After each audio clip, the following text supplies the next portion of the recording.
In this video, we're going to shed some light on 5 common misconceptions people have about life here in Ecuador.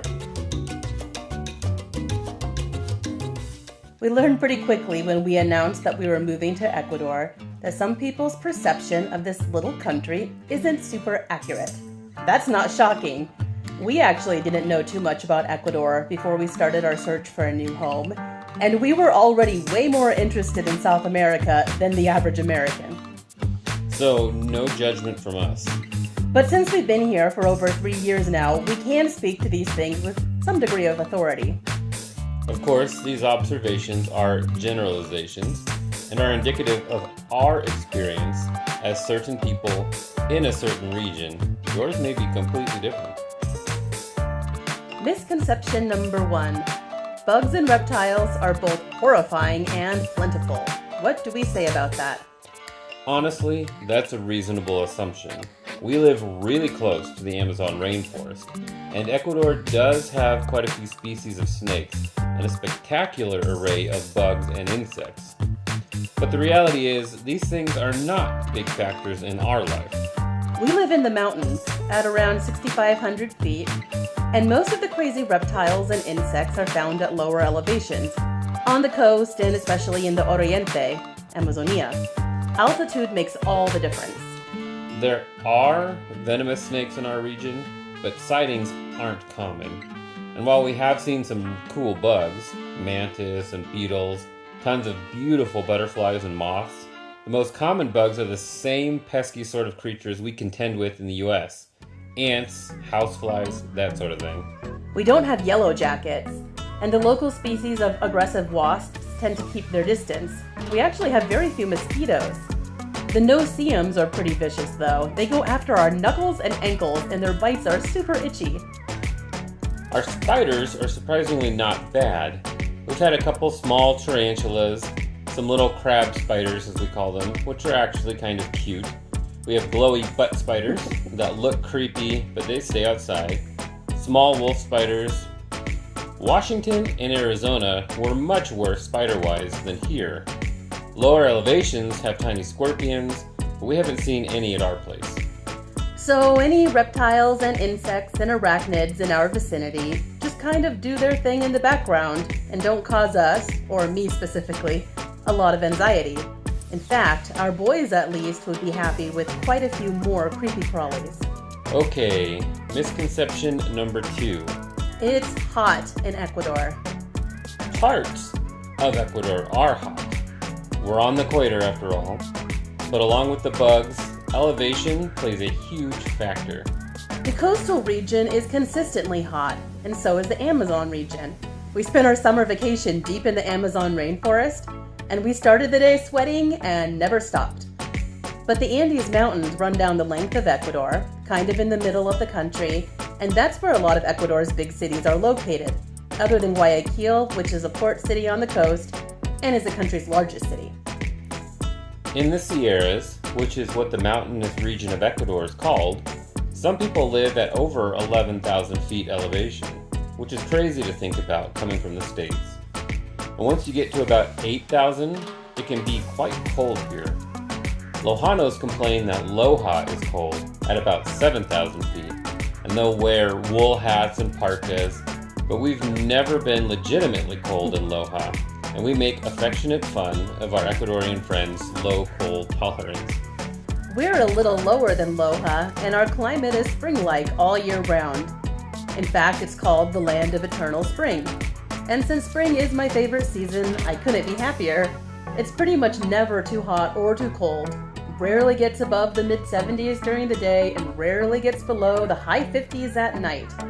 We don't have to heat or cool our house at all. It's always comfortable, which is amazing. However, when the sun is out, it is brutal because we're at the equator and high elevation. So it can feel quite a bit hotter in the sun than it actually is. And you can get sunburnt in no time at all, even when there's cloud cover. Blake grew up with snow and he misses that. It never snows where we live. And I grew up in the gloriously dreary Pacific Northwest and I'd choose rain every day. But overall, we love the weather here and having a consistently mild climate is awesome. Alright, misconception number 3. Ecuador is primitive.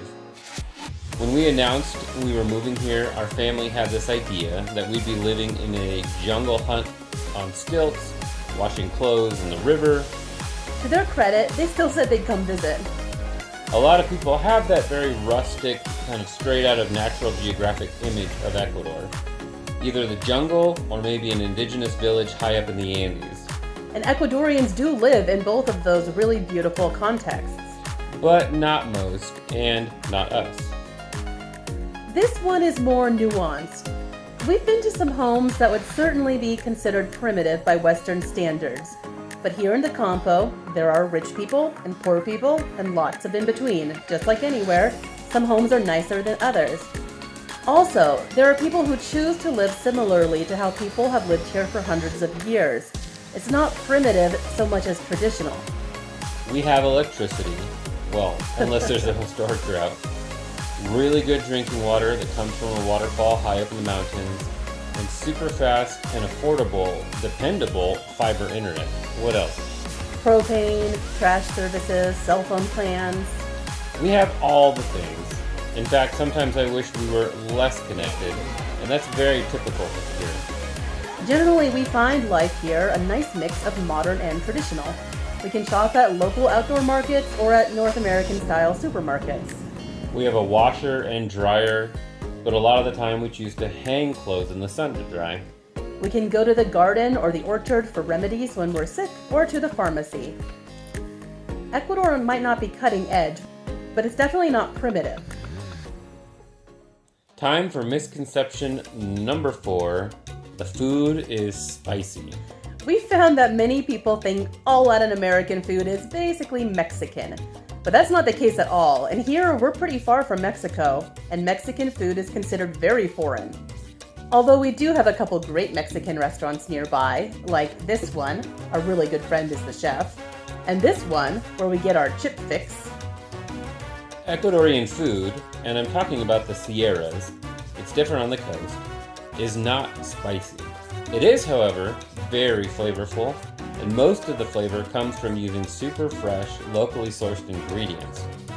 They don't cook with a lot of strong seasonings here, and anytime someone cautions us that a dish is picante, it's not. The word taco has like a dozen meanings here. One of which is taco. It also means high heel, drywall anchor, it's what you call a sleeve of crackers, a knife block.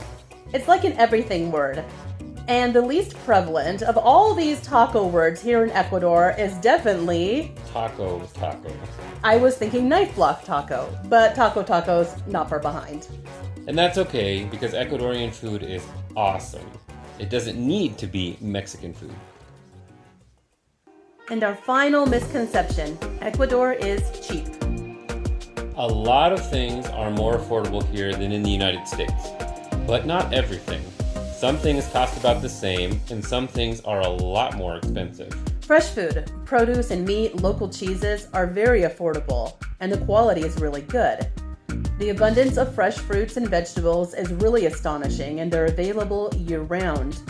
We also get panela, which is minimally processed sugar, local raw honey, local coffee, local chocolate. It's all delicious, and all of it costs a lot less than in the United States, if you can even find it in the States. Utilities are much cheaper than in the States. Housing costs in general are way less, definitely rent. Buying or building a home can be really affordable in comparison, but it depends on where you're coming from and what you're looking for. Having things made is affordable, and we love supporting local artisans. Furniture, curtains, those things might be cheaper in a store, but unless it's a high-end store, which will be very expensive, the quality won't be great. So it's ideal to have them custom made. Imported items like electronics, name brand toys, books, housewares, those things are expensive. Same with certain clothing items, maple syrup. Those things we try to have brought down from the States. And though fuel is cheap, cars are expensive, especially vehicles with a third row. Those are really expensive, and that's what we require. However, buses and taxis are convenient and affordable, so owning a vehicle is not necessary. So while it's possible to live for very little compared to living in the US, it's also possible to spend a lot, especially if you have a penchant for high-end imported products. You can't just make a blanket statement that living in Ecuador is cheap. What do you think about our responses to those common misconceptions? Did any of them surprise you? You should let us know in the comments. And if you enjoyed this video and want to learn more about this average family's life in Ecuador, remember to like and subscribe to our channel. Thanks so much.